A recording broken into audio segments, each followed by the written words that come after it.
Hello friends, how are you? कैसे हैं आप लोग? आई होप अच्छे होंगे। तो ये है रमज़ान का लास्ट जो होता है ना कि कब घर की साफ़ सफाई। ये देखिए, घर में पेंट में हाथ लगा था, घर इस तरह बिखरा पड़ा था कि क्या कहूँ। ये देखिए हमारे घर की हालत,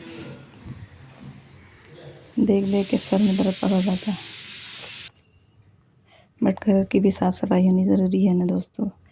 जैसे रमज़ान में रूह की सफाई होती है, ऐसे घर की सफाई। ये देखिए कुछ इस तरीके से सारा जगह काम फैला हुआ है।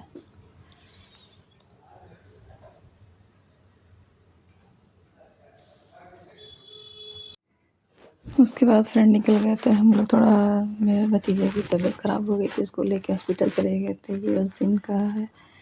सब छोटा-छोटा सब जो वीडियोज़ में था वो सब ऐड कर दिया है एक साथ ही। इसके बाद से अब इसके बाद से ईद का व्लॉग आएगा। तो हम लोग चले गए थे हॉस्पिटल इसको दिखाने के लिए। इसकी तबीयत बिल्कुल सही नहीं थी, आप इसके ज़रूर दुआ करें। ये देखिए, उसके बाद से फिर मैं घर वगैरह काम करता था। उसके बाद से ये शाम अफ्तारी का टाइम हो गया था, तो ये मैं अफ्तार सब लगा के वहाँ बैठी थी अफ्तार में दुआ के लिए। ये देखिए फ्रेंड, सबके घर में ही शायद ऐसा ही होता होगा।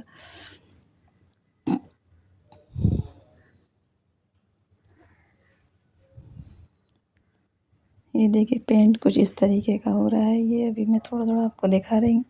पूरा फुल घर का मैं पूरा बनाऊँगी पूरा ब्लॉग। उसके बाद से फिर हम लोग निकल गए थे मार्केट, क्योंकि घर का डेकोरेशन का भी सामान लेना था।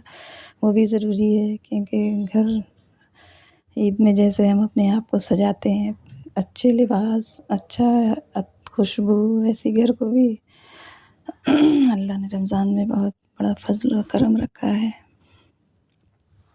कि हर कुछ अल्लाह करवा देता है। उसके बाद से हम लोग निकल गए थे मार्केट। इतनी भीड़ थी मार्केट में फ्रेंड कि क्या बताऊँ। मैं तो जाके फँस गई थी, मुझे लगा मैं क्यों आ गई। मैं ये पहली बार गई थी मैं पूरे रमज़ान में, करीब 20 रमज़ान के बाद।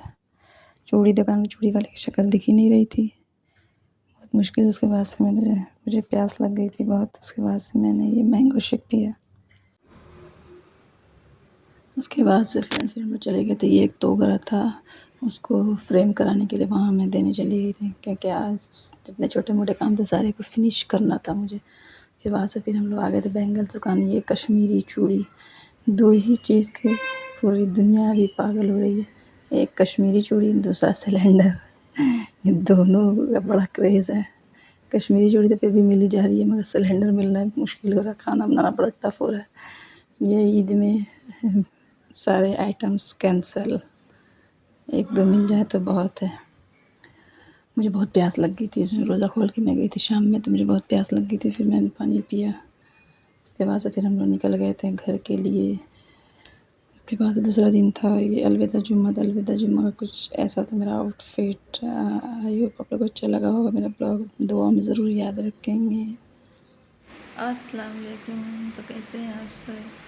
तो आप सबको रमज़ान का ये अलविदा जुम्मा बहुत बहुत मुबारक।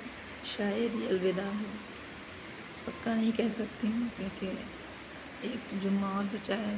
अब वो अलविदा होगा या नहीं पता नहीं, इसलिए हम लोग कई जगह कई लोग आज अलविदा जुम्मा ही कह रहे हैं, इसलिए मैंने भी कह दिया। आप सबको जुम्मा बहुत बहुत मुबारक। अपनी दुआओं में ज़रूर याद रखें। अल्लाह हाफ़िज़।